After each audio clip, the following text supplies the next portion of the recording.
Welcome to the New Union Frontier, La Nouvelle Frontière Syndicale, a podcast that brings you the latest news from CIU, the Customs and Immigration Union, from victories to challenges and everything in between.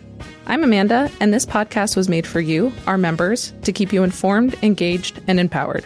And if you're not a member, don't worry, we'll be happy to have you along for the ride. Nous sommes là pour veiller à ce que vous restiez en contact avec votre syndicat et que vous sachiez ce qui se passe à chaque étape. C'est un plaisir de vous avoir avec nous. Now let's get started.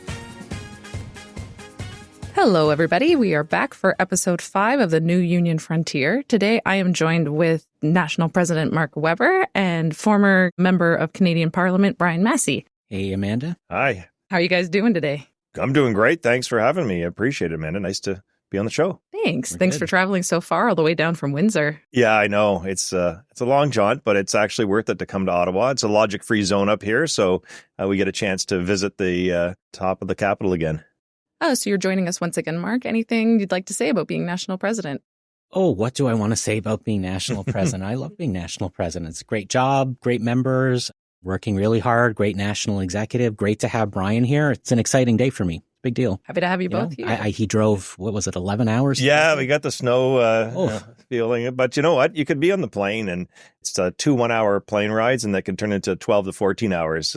So all good, and got here safe, and it's just a Canadian experience. True. Brilliant. Perfect. So for those of you who are just joining us today, you may be wondering who Brian is, why Mark is here with him, and what brought them in today. So why would you say that your voices matter to our members and the union as a whole? Well, I hope that, some of the work that I've done over the last 20 years as member of parliament reflected really what union members and CIU were really about in terms of making sure that the border work is actually reflected in parliament. And so meeting Mark through my experience with parliament was very helpful, because we've made sure that some of those issues that I started with, it goes back on the border, Windsor, Essex County, when we had officers having to borrow and trade vests because they weren't even actually outfitted correctly for the workforce, to issues relating to when I left, which is 25 and out. And so having Mark as part of that journey has been a lot of fun, quite frankly, because we've had to do press conferences together. We've had to get stuff ready for press for the question period and other types of initiatives to push the issues for the members. And that's been a real important for me. Brian's been a tremendous advocate for our members, for CIU. I'm kind of hoping this episode gets a little bit into why our work at CIU is by its nature political, and why it's important that we keep good working relationships with MPs, and we find MPs who care about Canadian workers, and, all the work that maybe goes on behind the scenes that members don't necessarily know about. Because I do hear from members, well, why are you getting political? Why does this have to go there? And, really a lot of what we've gotten over the years, we get by doing this work. Exactly. As someone somewhat new to the union sphere myself, I've only been with PSAC or CIU for a couple of years now. I kind of had the same questions. Why is everything so political? But they are political by nature. That needs to be to enact proper change and get legislation written. So thank you for all your help getting half of the work done. And you know what? That's normal. And that's one of the reasons I'm glad to be on the podcast, is to talk to the members and say, that's normal not to know exactly what's involved in trying to making the political movement and the pressure on Ottawa to get the changes that are necessary. So the work that you do on the workplace every single day is important for all Canadians, but also the issues that you're dealing with at the workplace, getting them resolved and enhanced and improved and changed is also not only just good for yourself, it's good for the rest of the country, because the country does better. And so that's when, I come from Windsor, Ontario, the largest border crossing, in Canada, and one of the ones largest in the world. I got to know the workers as a child, because we had the workers in our community. They were, the ones that we would play, as a kid. There were sons and daughters of other parents who played hockey and other things. And so it was normalized for me. But what I do notice in Ottawa, it's not normalized. So the workers' issues need advocacy. So we do have members in Windsor, obviously, as we have the biggest border crossing, you were saying. When our members think about Windsor, what is one concrete way that your work has directly affected their day-to-day jobs? Well, I'd like to think that, with Mark and others that we've worked with over the years, we've raised the level of the acceptance of the border officers, not only just being integral to our economy, but also to the point where there's respect. And I think that's been a big change that we've had to fight for over the years. You have to remember is that Windsorites grew up when, basically had a system in place where even summer students would come along and do the job at periods of points and times. And there wasn't the accepted level of professionalism that really is there on the border, has always been there, but never really shown out in the community. And so when people cross the border, they always thought, oh, what am I going to get caught with? Or am I going to get pulled over? They weren't recognizing the fact that the men and women at the border were actually keeping people safe, keeping illicit material out of our community, ensuring that people that were breaking laws were going to be the front line of defense to actually deal with some of them. And so I think that all the work that we've done over the years, we can get into the kind of the item by item type thing. But at the end of the day, is that there really is now this professional acceptance of the fact that the men and women on our border are very much part of our community. And when you go to cross the border, they're actually helping you in our community together. It no longer is an isolated island. I think that's great. Anything you'd like to add about that, Mark? Anything you've seen from this side? I think of Windsor as a labor town, right? It's a worker town. People have strong union values there. There's a long history of labor activism there. I think of, I would say, absolutely the best rally CIU has ever had are in Windsor. They are crazy. I think of Brian at them. I think of some of them in some truly horrendous weather. There were a few I remember doing an interview, absolutely frozen, just snot running down my face. Terrible, right? But the amount of people that were out there and suffered through that weather and showed their support and made noise and really shut the border down when you want to get something done activism-wise, Windsor is really where CIU looks first often. Yeah, there would be even times of actually crossing in front of the Ambassador Bridge with whistles and placards in hand to get the attention. And I can't tell you, I think that people are a little bit surprised, some of the workers, of the actual support they would hear from truck drivers, cars, others that were inconvenienced for the moment, but actually were behind the workers, knowing that they need to have changes because they see them every day when they cross back and forth, and they want them to be strong because then they're strong when they cross back and forth. So you see that type of outpouring of love, quite frankly, at the end of the day, is because they want everything to run well. And that speaks to Windsor too, right? The people there get it. They understand why it's being done. They know how it works, right? A rising tide raises all ships. So yes. Let's take a deeper dive into the people you were talking about earlier, the community members you grew up with. What connects you to them? The analogy that I would best use is that the underdog, the sometimes misunderstood, those that were not out in the rest of society getting accolades when they were doing their job. And that's what I looked at when I became the member of parliament with our border officers. There is no doubt the fact that they had to fight for basic rights and respect that others had maybe already had. And so there is an affinity there to me because that's why I got involved in politics, with social justice. So when you looked at the situation, and it could be everything from the workplace environment to the fact that, they're often relied upon to be there almost as essential workers, but never considered an essential worker in terms of the respect that were given to them, is that, I had an empowerment feeling from that because I knew it was a social justice issue as much as it was an issue for them as members. And so I think that's what really drove me to the fact that I still continue this day. I'm very proud of the work that we've done because there's no doubt that that's changed significantly. They're now seen in a different light, not only just in Windsor, but across this country. And that work still needs to continue, and it is continuing. But there's no doubt that the social justice component of a workforce that needed better respect and treatment is not only invaluable for those individuals, but also important for this country to succeed. And so I love those fights. Completely agree. And it's so nice when you're able to see the fruits of your labor, per se, on the ground, like boots on feet, the big solidarity movements in Windsor, seeing how much support you have just from smaller movements taking shape. So congratulations. It's been fun. And it's been interesting. As Mark mentioned, the rallies out there are nothing for us to do in the freezing weather. Like, they just come there, we do it, and we go.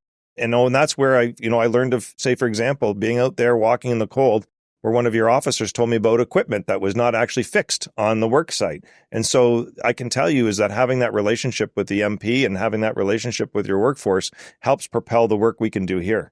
And so you wouldn't get those opportunities unless you actually did them. Mark, would you like to add anything to that wonderful statement?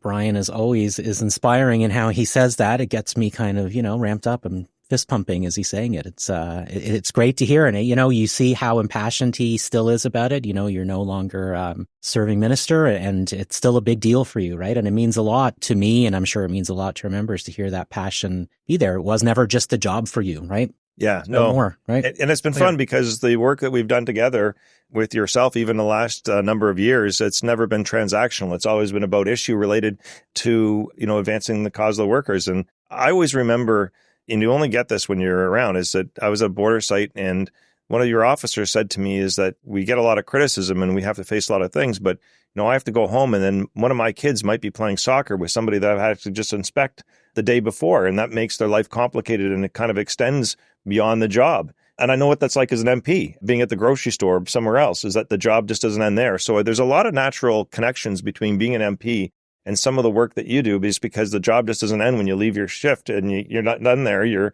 going to be in the community and you also have family connections in the community. So I get it. That's why I'm very respectful of what your members do every day. We do learn that. I mean, I learned that working the line too. You don't tell people what you do, where you work. Where do you work? I work for the government. What do you do? Stuff. Things. It's classified. Keep it vague. It's always better. Yeah. That's why also, too, I have a level of respect similar to that of, say, for example, police officers. The same thing is that they often won't reside in the community that they live in, is because they then have to have more cultural and connective social engagement with people that they have to deal with. And most times it's really good and it's very positive, but then there's the other times that you have to do your job and it has other consequences. So these are the types of positions, again, that I really felt an affinity towards in terms of the workplace demands, because the job just doesn't end when you punch the clock. The job continues, and the repercussions are not only just with yourself, but they're with your family members that have to live with the consequences of your work as well. So these are the reasons why I think the work is so important, and the value of CIU is really enduring more to Canadians once they learn what's behind it. Over the course of your career, of course, you've faced many challenges. What's your perspective on those challenges? How has that changed or stayed the same over the course of the career? Well, it's just to understand there's a continuation of work that's necessary. Like, I'll give a good example. We're still waiting for a good result is the 25 and out. Mark was briefing me on that on the way here. The last update is that it's going to go to committee. And it's to understand and appreciate that that journey goes well beyond my time and before Mark's time, all of our time here, but it's, attainable, but it's going to take vigilance to get it done. So my concern with that in terms of where we're at is that wanting to see the job done. I won't be there as an MP to help push that over the goal line. So I would just encourage that Mark, and he knows this, and others of CIU, all the members continue to be engaged with people to get it over the goal line. Don't count it until it's actually done. These are the things that I think about because I'm no longer there to do some of the grunt work that was very much a part of this. So the grunt work's falling on the members. Don't count on it getting done until you actually get it in writing in front of you. Anything you'd like to add to that, Mark? Oh, I mean, where to start? Challenges that we've overcome, upcoming challenges. I mean, so many. Yeah, Brian brought up 25 and out. You're right. I mean, don't start your dance till you're in the end zone, right? Yeah, exactly. And we're almost there, and it's really positive. It's encouraging. We're hearing good things. We don't have it yet, and not a single one of our members can retire without penalty after 25 years. So until I see that happen, right, there's still work to do. And Brian brought up earlier some of the previous fights, vests, arming. People don't know. I think part of our job as a union, what's important to keep doing going forward, is to educate members on why it's so important that they have the union and the work that we do. Newer members, newer officers start their jobs with a lot of things that I think innocently they don't know how they got them. You have a sidearm because the union fought for it. You have a vest because the union fought for it. I mean, when I started, we paid for our own boots. All these things that are just given to you now, rightfully or wrongly, a lot of our members don't know that we had to fight to get all of those. And each round of collective bargaining that we go into, they try to take it all back every single time. Our collective agreement is expiring in June. A new round of bargaining starting for the FBs. We have Treasury Board bargaining ongoing now. And I'm telling you, they're going to be coming after almost everything we have in that collective agreement. Again, they do it every single time, right? So it's constantly fighting not only to get what you need and to get new rights, it's about protecting what you already have. So upcoming challenges, so many, 25 and out. I mean, women and equity deserving members are treated at our workplaces. I think that's a big deal right now. The union is working really hard to address that internally and try to address how the CBSA deals with things like harassment, discrimination. Workforce adjustment is happening now, accommodations. Even some initiatives like the CBSA is working on pre-clearance. I mean, given what our relationship is with the United States, we have some real concerns about forcing our members to go work in the United States. Think about that, given what's going on now, right? We see proposed hour reductions at smaller ports, closing of smaller ports of entries. Okay, smaller communities, but to those communities, that's absolutely devastating to them, right? That's a big deal. Telework, that continues to be a struggle. I could just keep talking, right? We could be here an hour from now and I'll just keep going, right? There's so many. We work really hard at it, and I think we have some victories to point to, and the union, that's kind of what we do. It's about the struggle, really, right? You don't always win. You do your best. You don't always get everything you want, but if you have those union principles, you keep at it and you enjoy it. Yeah, no, and what you do with your work there too, we can translate that into leverage for us or those that are interested as members of parliament to get leverage. I mean, that's the bottom line too. For arming of the officers, that situation came about, quite frankly, because we had a minority parliament. Stockwell Day was the minister at that time. I would have been responding over a number of different years of officers not having even proper supports or relying upon municipal police or some not even showing up to get support on the border when called in. And it came about a choice of what do we do next? And we gave options to the government, and they accepted the option of that because at that time, the Liberal Party was opposed to it. And so we actually did a deal to actually get that done. It was either RCMP stationed at all the crossing or go towards arming the officers and transitioning to where we are today. And so that came about, though, because there was a well-articulated argument about how that was a necessary thing for, the workforce at the workplace for safety and also for the country, which you can imagine what it would be with the United States right now if we didn't have what we had in terms of the professionalism that we have and the supports. Imagine the U.S. if we went back right now to a system that we didn't have that type of an atmosphere in terms of raising that notoriety, not only just in terms of our own country, but across the United States, how they would look at our customs and our staffing right now. And you're right to raise the issue over members working over in the U.S. because we've seen the issues over ICE and so forth and all those complications. And if you don't raise those questions, then when the moment happens, you won't have any predetermined answers or where to go. And so that work really needs to continue because it could go backwards in time. I, for one, personally love talking out problems as well. So I would rather bring up worst case scenario for everything, talk through it all to make sure that we're all on the same page if the worst case happens, and then hope that we never have to use the plan or anything like that. So it's good to think about the risks and be familiarized, because otherwise you're going to get caught out in left field. Mm-hmm. Oh, absolutely. Even to this day, I mean, I'm still dealing with in our community is the thought that what we're getting for the province of Ontario and on our border is a helicopter.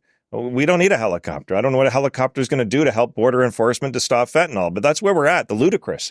So my current role now is a talk show radio host and at the Multicultural Council. I have two different jobs I'm doing right now. But at any rate, I talk about those issues because we're waiting around for more staffing and more training and more supports. And meanwhile, we're going to get a helicopter in 2017 to deal with fentanyl. It makes no sense. And if we don't talk about those things, we don't raise those questions, nobody else will. And that's what I would impress upon your members is that if you don't do that work, don't expect somebody else to do it because it just won't happen. It doesn't work that way. It should in many respects, but it doesn't. So the advocacy to push back against that, and that would be the simple one in Windsor, is don't give us a helicopter, give us a training facility. But it looks very cool, Brian. It does. Yeah. Helicopters are pretty cool. You don't even have enough traffic for the helicopter to report in on. I mean, this is Windsor. This is, yes, you're going to get a lot of aerial photography. So I have the Magnum PI theme running through my head with the cool orange and yellow stripe on the back, Yes, we need that actually. But that's where the money's going right now. It's just ludicrous. It's not being negative to plan for the challenges of the future if they're not talked about in terms of weaknesses. It's actually being positive because you have a plan in front of you to potentially pivot towards. Yeah, being pragmatic, prep for the worst, hope for the best. So you guys were talking about ICE, talk about helicopters. We hear this a lot. Why is the union getting political? What would you like to say about that directly? Having to talk to those big bad politicians. Yeah, I hear that from members. I hear it around every election time. Why is the union telling me how to vote? Why is the union getting involved in this? Election specific, I think CIU has done an excellent job not ever telling anyone how to vote. We would never do that, but I think we have a duty to, inform members about where the parties stand on issues that are important to them as people working for the CBSA, right? We reach out to the parties. For example, one of the big things we bring up all the time, and Brian mentioned it earlier, was short staffing, the need for expanded training facilities. Where do the parties stand on that? Well, yeah, some of them were in favor of hiring more, some weren't. I think that's information our members should know, before they go to the polls. If parties going to say that they're coming after the RAND formula, that's a direct threat to your right to unionize. You need to know that when you go to vote, right? So yeah, I'm very happy we share that information. Anything that we want to achieve that requires legislative change, it's to politicians we must speak, right? Absolutely. That's how it works, right?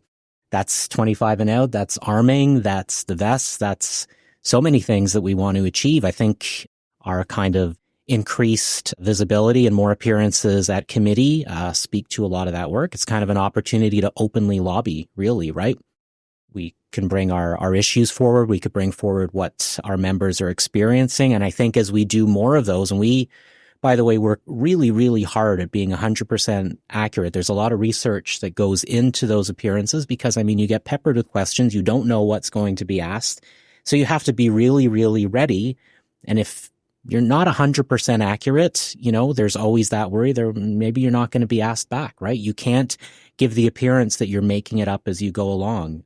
Some of what we deal with is so egregious, we would not have to make it up, right? So yeah, we are really accurate. And I think as a result of those appearances, it has its own momentum. We get invited to more. So we're doing more and more. And that leads to media requests. And that leads to members of parliament reaching out to us afterward and wanting to follow up on some of the things we bring up. And it's been very effective in bringing some of our concerns forward. When I went to my first few committee appearances, I kind of made a point of bringing up our staffing issues, specific examples of, what numbers were at certain ports of entry, and then expanded to how many we need in different departments and how many we're short across the country.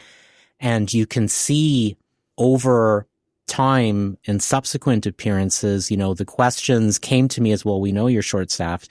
We know you need about 1,000 more officers. We know you need about 2,000 more officers. And you could see it kind of sink in with the committee members that we brought it up. They looked into it. And I think everyone could look at those numbers and say, you know what? Yeah, we need more people. And now we see a government who's committed to hiring more. I think we can be really proud of the work we've done to make that a reality. And I just use staffing as one example, but a lot of the issues that we deal with, I think the conversation has changed a lot through those appearances. And then, of course, there's lobbying that happens, outside of committees as well. But it's been good. And, I've got to say, I've been, for the most part, quite impressed by members of parliament in all parties, really, by their professionalism. There's a few kind of, unique exceptions to that. But for the most part, they've been really well informed. They're at committee to get the work of committee done. They, for the most part, take it quite seriously. I don't see much flippancy. You kind of see in the media and you hear a sentiment in public that is always so ready to denigrate politicians, and it's very jaded and they're just there for themselves and it's corrupt. And I don't like watching politics and they're all the same. And then, you actually get to have meetings with the people who do it, and they're regular people who, for the most part, really get into it because they want to see positive change. They want to make their communities better. They want to do good, right? So for me personally, it's been kind of edifying to see that, because it's easy to be jaded, right? You see the end result sometimes of politics. Oh God, how did it end up there, right? But the people who are doing it, that's not where they usually want it to end up. I could say that for sure. Well, the bottom line is, if the CIU and the members and your executive and your president and all those, if you disengage from the political process, other people will take that space. Other issues will take that space. So the work that happens is appreciated for somebody like myself, who comes from a region that border is, on the top of mind every single day. And then, of course, that translates into the workforce in my perspective anyways. But I can tell you this much. If you disengage from that, others will take that space and they will get their results and you won't get yours. So Mark mentioned about, say, for example, committee work. You don't really see that as much as you would in the public unless you're watching CPAC late at night and you're really boring and have nothing else going on and you think that's exciting, and I'm sure a few people will watch it. But those are important moments. And when you have CIU, for example, lobbying about an issue, and as a member of parliament, you're giving that some oxygen, then it helps you. And I was a Democrat, but when I reached across the aisle, and I was known for working with liberals and conservatives to get issues done, is that you don't have to do as much convincing because the argument's already been made. But that comes with doing the press conferences, doing the questions in the House of Commons, going back for late shows, which I used to do late at night. I'd go back to the House of Commons at 7 p.m. to be able to ask a follow-up question that I asked on the border 2 weeks before. Doing those things, the daily grind that are necessary, but also, again, the workers being organized, putting your issues together to advocate for your elected members, to be the carriers of that message to Ottawa and to do the lobbying are critical, because if you don't take that space, somebody else will, and they'll get those results and you won't. So I can only just say continue to encourage members to be engaged with their representatives and to prioritize their issues, and then empower their voices to lobby on that, because that's what other organizations do. And if they get results at your expense, it'll only be because of your disengagement. Speaking of disengagement, this episode is getting pretty long. We're going to take a break, but please join us next time for the second half of this podcast. See you then. Thanks for tuning in to the new Union Frontier, la nouvelle frontière syndicale. If you enjoyed today's episode, be sure to subscribe and follow us in your favorite podcast app so you never miss an update. Got questions or any topics you'd like us to cover? Send them our way. We can be reached at comms@CIU-SDI.ca. I'm Amanda, and we'll catch you on our next episode. Stay informed and restez solidaires.